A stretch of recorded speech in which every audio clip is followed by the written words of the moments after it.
আমাৰ মৰমৰ শিল্পী জুবিন গাৰ্গৰ এখন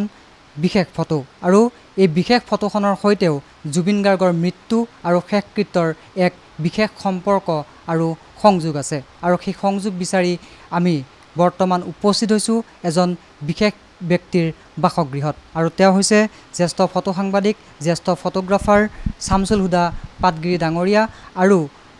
এই যিখন ফটো আপোনালোকক দেখুৱালোঁ এই ফটোখন যি স্থানত তোলা হৈছিলে সেই স্থানতেই বৰ্তমান যিগৰাকী আমাৰ হিয়াৰ আমঠু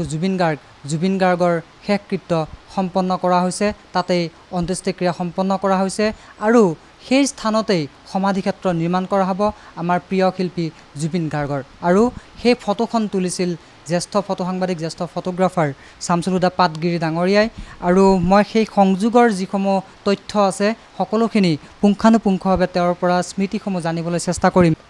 আচলতে এই মই ফটোখন তুলিছিলোঁ 2014 চনৰ আগভাগত তো জুবিনৰ লগত মই ধৰক চেগা চুৰুকাকৈ 2008-09 মানৰ পৰা কাম কৰি আছোঁ তো তেওঁৰ এখন ফটো বায়োগ্ৰাফি এখন কৰাৰ ইচ্ছা আছিল দুইজনৰ ইচ্ছা আৰু তাৰ 55 বছৰ বয়সত সেইখন তাৰমানে ৰিলিজ কৰাৰ কথা তো সেইটো আছিল জুবিনৰ হেৰি যে 5+5 10 সেইটো সেই সূত্ৰে যোৰহাটৰ এখন বিহুতলীত আমি দুদিন কটাইছিলোঁ আৰু যোৰহাট নগৰত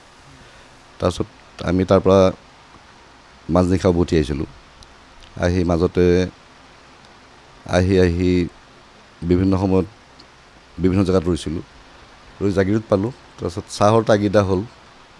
তাৰপিছত জুবিনক ক'লোঁ যে জুবিন চাহ একাপ খাব লাগিছিল তেতিয়া প্ৰায় 5:30 মান বাজিছে সন্ধিয়া নহয় মৰ্ণিং ৰাতিপুৱা তাৰপিছত জুবিনে লগে লগে তেওঁৰ যিমানবোৰ তেওঁৰ সহকাৰী মানুহখিনি আছে ছিকিউৰিটি অফিচাৰখিনি আছে পাটগিৰিতে চাহ নহ'লে নহ'ব তহঁতে য'তেই দোকান দেখা পাওঁ তাত ৰখাবি তো জাগিৰোডৰ পৰা আমি আহি নেলি পালোঁ তাতো ইমান দুখনমান দোকানত সোমালোঁ চব বন্ধ সেইখিনি সময়ত আহি আপোনাৰ প্ৰায় 6:30 মান বজাত আমি হেৰি পালোঁ জাষ্ট সোণাপুৰ ক্ৰছ কৰিছোঁ সেইখিনি সময়তো সেইখিনি জেগাত একো নাই তা আহি তাৰপিছত মই জুবিনক কৈ আছোঁ বোলে যিকোনো দোকান এখনৰ কাষতে আমাৰ তাৰমানে গাড়ীখন ৰখোৱাটো উচিত সেইবুলি আহি মানে যিটো ঠিক গুৱাহাটী অভিমুখে অহা ফাৰ্ষ্ট যিটো বা উঠন পাহাৰৰ এইখিনিতে তাতে মই এখন দোকান এখন দেখা পালোঁ তাৰ গাড়ীখন ঠিক মানে ওপৰলৈকে উঠিছিলে আৰু তেতিয়া লগে লগে মই জুবিনক ক'লোঁ বোলে গাড়ীখন নামি যাওঁ আমি ইয়াতে ড্ৰাইভাৰে লগে লগে হেৰি কৰি ষ্টাৰ্ট বন্ধ কৰিলে আহি আমি তাৰ পৰা নামি আহিলোঁ ছিকিউৰিটি গাৰ্ড সকলো নামি আহিল তাৰপিছত সেই আতিথ্য বোলা যিখন ৰেষ্টুৰেণ্ট আছিল সেই আপটোৰ জাষ্ট লগতেই তাৰপিছত আমি গ'লোঁ তালৈকে তাৰপিছত জুবিনে একদম ইনষ্ট্ৰাকশ্যন দিলে যে তেওঁলোকক জগাই দিয়ে সিহঁতক পাটগিৰিতে চাহ নহ'লে নহ'ব মোক মানে সোধাই নেৰে তাৰপিছত সেনেকৈ ক'লে বেচেৰাই তাৰপিছত কৈ মেলি পিছত আমি দুইজনে কৰিলোঁ কি তেওঁলোকে সেইবোৰত ব্যস্ত হৈ থাকিল চাহ বনাব দিলে সিহঁতক তেওঁ চাহ খাব বিচাৰিছিল তেওঁ চাহ খাব বিচাৰিছিল এই দুয়োটাই আকৌ জাষ্ট মই ৰাস্তালৈকে খোজকাঢ়ি আহিলোঁ তেতিয়া কুঁৱলী অলপ আছে তেতিয়াও আহি ঠিক আপটোলৈকে আমি উঠি গৈ মই দেখা পালোঁ যে আমাৰ ঠিক বাওঁহাতে এগাল গছ এঢলীয়া পাহাৰখনত আমি তৎক্ষণাত নামি গ'লোঁ বোলো জুবিন আহাচোন বোলা সেই তাত নিয়ৰ পৰি আছে বৰ ভাল লাগিব তাত জুবিনৰ লগে লগে দৌৰাৰ নিচিনাকৈ আহি গ'ল আৰু বোলো এই বলক পাটগিৰিটা তাৰপিছত তাত নামি যোৱাৰ লগে লগে তাৰপিছত জুবিনে মানে গছবোৰ দেখি মানে পাগল হৈ গ'ল তাত মানে ৰাবাৰৰ গছবিলাক ডাঙৰ গছ আৰু তাতে আগবাগ কৰা আছে তাত জুবিনে দৌৰি সেই ৰাবাৰবোৰ লাৰিছে ৰাবাৰৰ গছৰ কাটোৰা বুলি যিটো কয় আৰু কটৰা বুলি কয় সেইবোৰ চুইছে হাতেৰে হেৰি কৰিছে এজোপা গছ মানে এডলীয়া হৈ পৰি আছে সেই গছজোপাটো উঠিছে সি মই আৰু একো কৰা নাই আৰু মানে ধামধুম সেই মুহূৰ্তবোৰ লৈ গৈ আছোঁ তেওঁতো প্ৰকৃতিক ভালেই পায় এই ফটোগ্ৰাফী কৰাৰ সময়তো প্ৰকৃতিৰ মাজত বিলীন হৈ গৈছে তেওঁ মানে একদম নিজকে মানে বিলীন কৰি দিয়া নিচিনা হৈছে তাৰপিছত মই অলপ দূৰ গৈ দেখা পালোঁ যে দুটামান শিল পোতা আছে তাত মনলিত কাৰ্বিসকলৰ তেওঁলোকৰ যি ৰিচুৱেল আছে আৰু সেইমতে তেওঁলোকে তাত মই পুতি থোৱা আছে তাত মই জুবিনক মানে ৰিঙাই মাতিলোঁ সি মোৰ পৰা প্ৰায় 20 ফুটমান দূৰত আছিল তাত জুবিন লগে লগে গ'ল তালৈকে ওচৰলৈকে সি মোক কঁকালত হাতখন দি সি চালে মোৰ পিনে গছবোৰৰ পিনে চাই শিলচৰৰ পিনে চাইছে চাই মোক কৈছে বোলে কি কৰিম কওক। মই ক'লোঁ তুমি এইখিনি জেগাতে য'তে বহা, এই দুটা শিল আছে, য'তে বহা তুমি। তাৰপিছত সি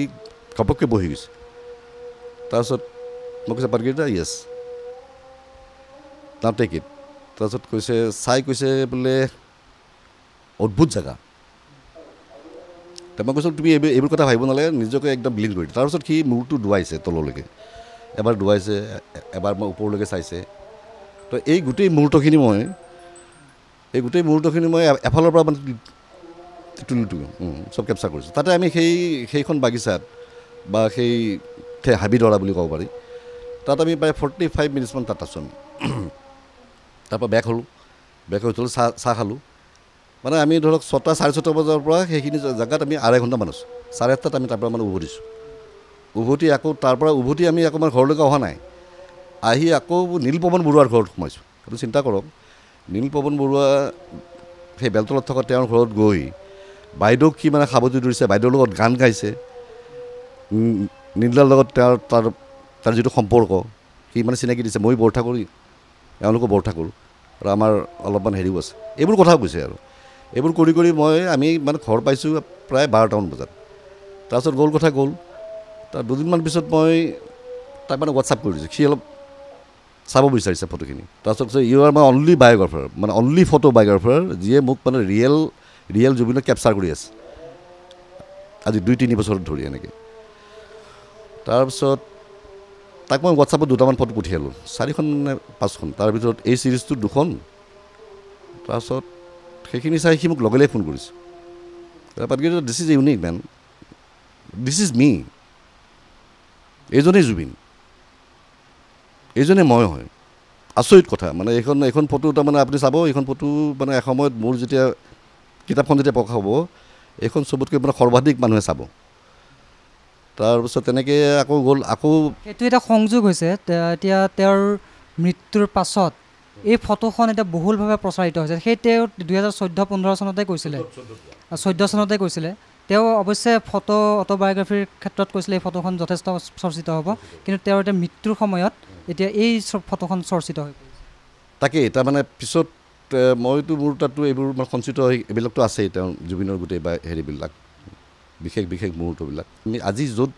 অসম চৰকাৰে আজি জুবিনক সমাধিস্থ কৰাৰ কাৰণে যিখন জেগা চিহ্নিত কৰিছে, এই জেগাখন এখন জেগা হাৰ্ডলি আপোনাৰ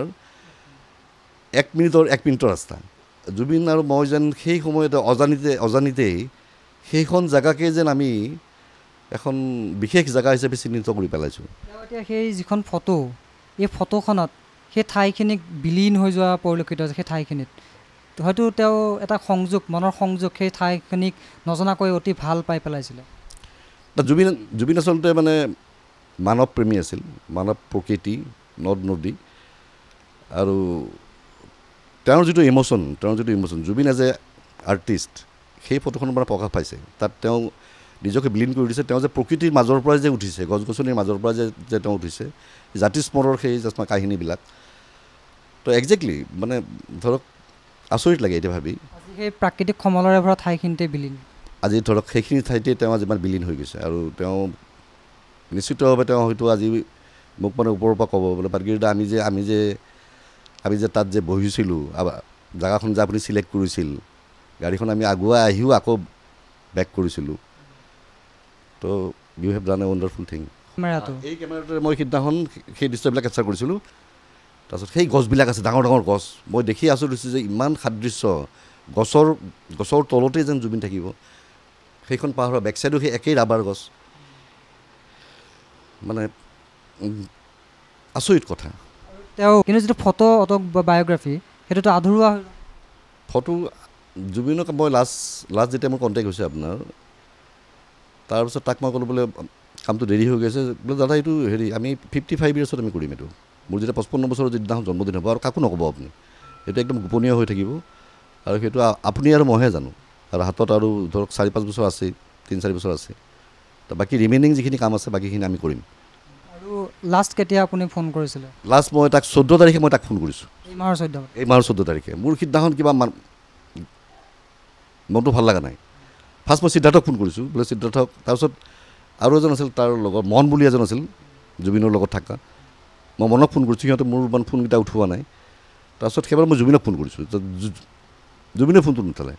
তাৰপিছত আকৌ মই 17 তাৰিখে আকৌ কৰিছোঁ সেইবাৰ মই আউট অফ ৰিচ পাইছোঁ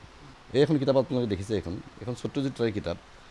সত্যজিৎ ৰায়ৰ এখন বিখ্যাত অটোবায়োগ্ৰাফি আৰু তাত সন্নিৱিষ্ট হৈ আছে আপোনাৰ 95% মানে ফটোগ্ৰাফছ এই ধৰণৰ ফটোগ্ৰাফছ সত্যজিৎ ৰায়ৰ বিভিন্ন চিনেমাৰ শ্বুটিং তেওঁৰ ডেইলি কাৰবাৰবিলাক তো এই কিতাপখন মই কিনিছিলোঁ আপোনাৰ 2004 তো মোৰ তেতিয়াৰ পৰা এটা মানে ডকুমেণ্টেশ্যন ফটোগ্ৰাফীত মোৰ এটা বিৰাট মানে ৰাপ সিদ্ধাৰ্থৰ কথা যিহেতুকে উলিয়াইছে আপুনি এটা সাংঘাতিক প্ৰজেক্ট হাতত লৈছিলে তেওঁৰ বায়োগ্ৰাফিৰ ফটোবায়োগ্ৰাফিৰ সংযোগটো মাজতে আপোনালোকৰ বিচ্ছিন্ন হৈছিল নেকি জুবিন আৰু আপোনাৰ মাজত আৰু এই ক্ষেত্ৰত সিদ্ধাৰ্থৰ ভূমিকাটো কেনেকুৱা আছিল সিদ্ধাৰ্থক মই ঠিক সেইধৰণে কথাখিনি নহয় কাৰণ 2016লৈকে মই 16-17লৈকে মানে কনষ্টেণ্ট টাচত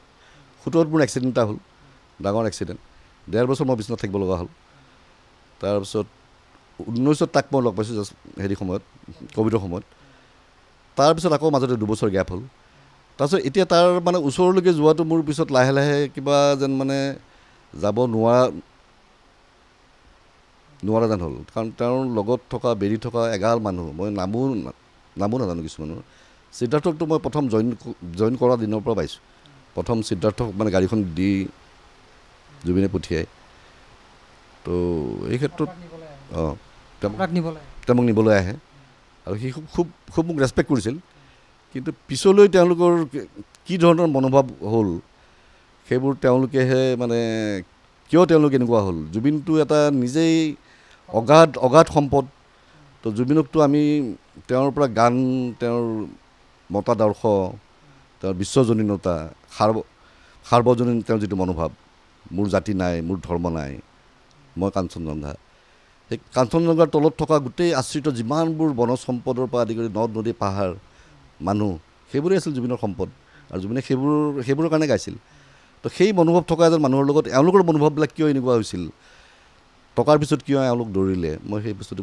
সাঁথৰ আজি অৰ্থাৎ জুবিন গাৰ্গে যিটো এটা ডাঙৰ প্ৰজেক্ট নিজৰ জীৱনৰ ড্ৰিম প্ৰজেক্ট বুলি ক'ব লাগিব অটোবায়োগ্ৰাফিৰ আৰু সেই ড্ৰিম প্ৰজেক্টৰ কাম কৰি আছিল শামছুল হুদা পাটগুৰি ডাঙৰীয়াই কিন্তু এই যিগৰাকী বিশেষ মেনেজাৰ প্ৰথম পৰ্যায়ত মেনেজাৰ নাছিল অৱশ্যে পিছৰ পৰ্যায়ত হ'লগৈ সিদ্ধাৰ্থ শৰ্মা বা তেওঁক বেৰি থকা এচাম লোকৰ বাবে সেই ড্ৰিম প্ৰজেক্টৰ কাম হাতত লৈ থকা ব্যক্তিজনৰ ক্ষেত্ৰত দূৰত্ব বৃদ্ধি কিছু পৰিমাণে পাইছিলে কিন্তু কিয় বৃদ্ধি পাইছিলে সেইটো এক সাঁথৰ বুলি তেওঁ উল্লেখ কৰিছে